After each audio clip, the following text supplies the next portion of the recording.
Hello fellow travelers, my name's SG and welcome to the channel. Today we're continuing with Dante's Inferno with Canto 8.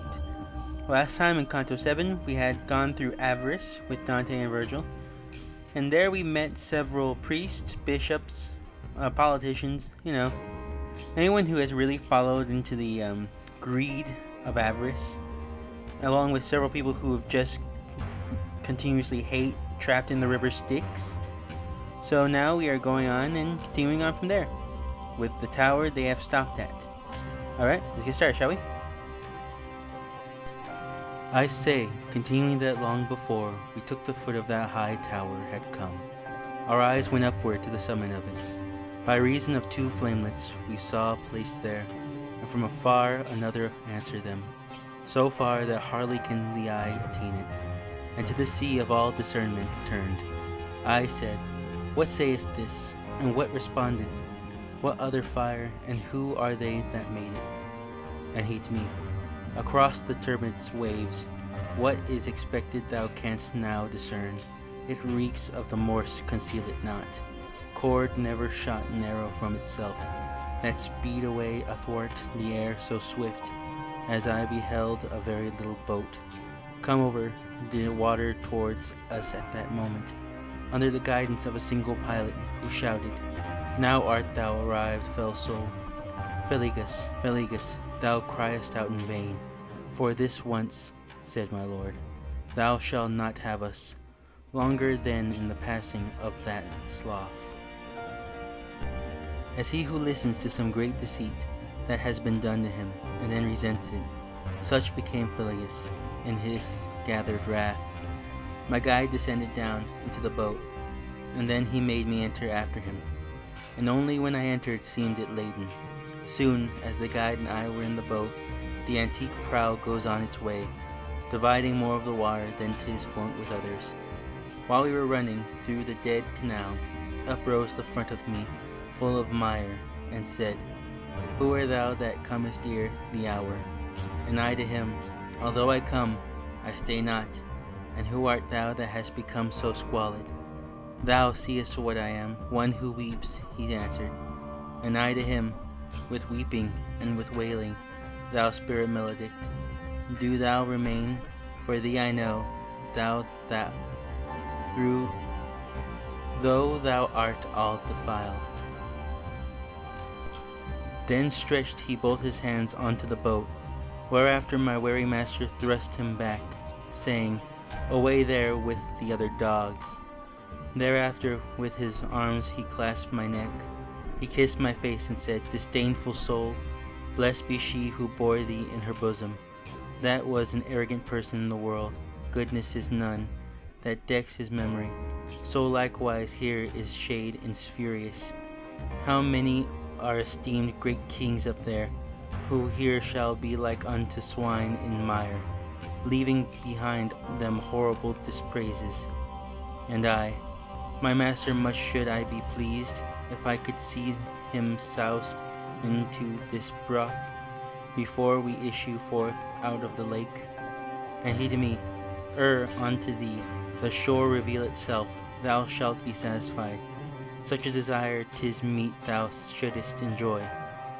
A little after that, I saw such havoc made of him by the people of the mire, that still I praise and thank God for it. They all were shouting at Filippo Arganti, and that exasperated spirit Florentine turned round upon himself with his own teeth. We left him there, and more of him I tell not, but on mine ears there smote a lamentation. Whenceforward I intent unbar mine eyes. And the good master said, Even now, my son, the city dwelleth near, whose name is Dis, with the great citizens, with the great throng. And I, is Mosque already, master? Clearly within there is the valley I discern vermilion, as if issuing from the fire they were.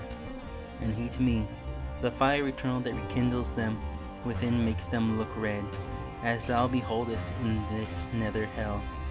Then we arrived within the moats profound, that circumvallate that disconsolate city, The walls appeared to me to be of iron, not without making first a circuit wide. We came onto a place where loud the pilot cried out to us, "Debark, here is the entrance." More than 1,000 at the gate I saw, out of heaven rained down, who angrily were saying, "Who is this that, without death, goes through the kingdom of the people dead?" And my sagacious master had a sigh, of wishing secretly to speak with them. A little then that quelled their great disdain, and said, "Come thou alone, and he be gone, who has so boldly entered this dominion. Let him return alone by his mad road, try if he can, for thou shalt here remain. Who has escorted him through such dark regions? Think, reader, if I was discomforted at utterance of the accused words, for never to return here I believed. O my dear guide, who more than 7 times hast rendered me security, and drawn me from imminent peril that before me stood. Do not desert me, said I, thus undone, and if the going farther be denied us, let us retrace our steps together swiftly.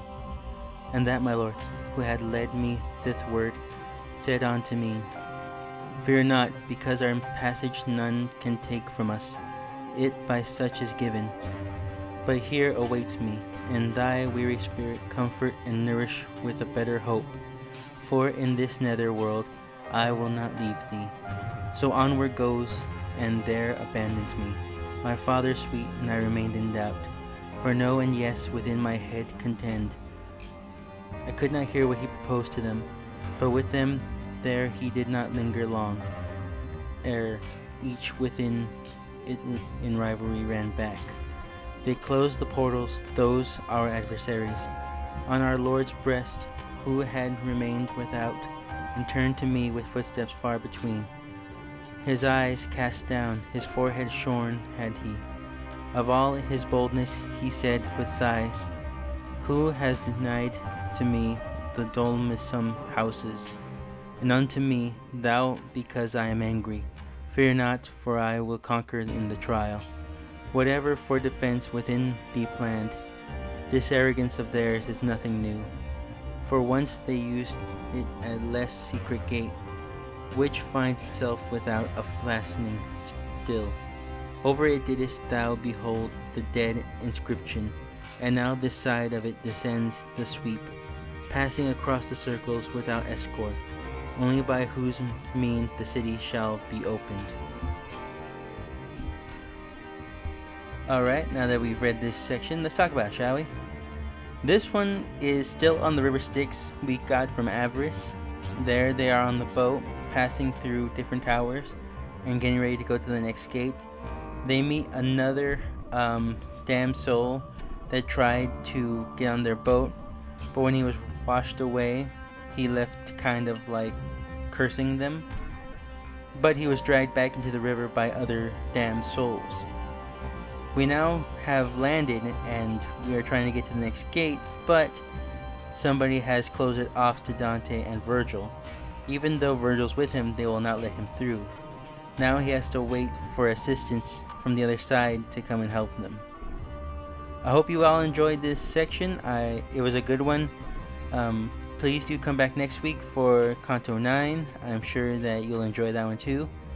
Thank you guys for watching and leaving a comment down below if you can. By the end of Christmas, I'm hoping to have at least 100 subscribers. Let's hit for that goal, shall we? Thanks again for watching, and I hope to see you guys next time. See ya. Have a great day.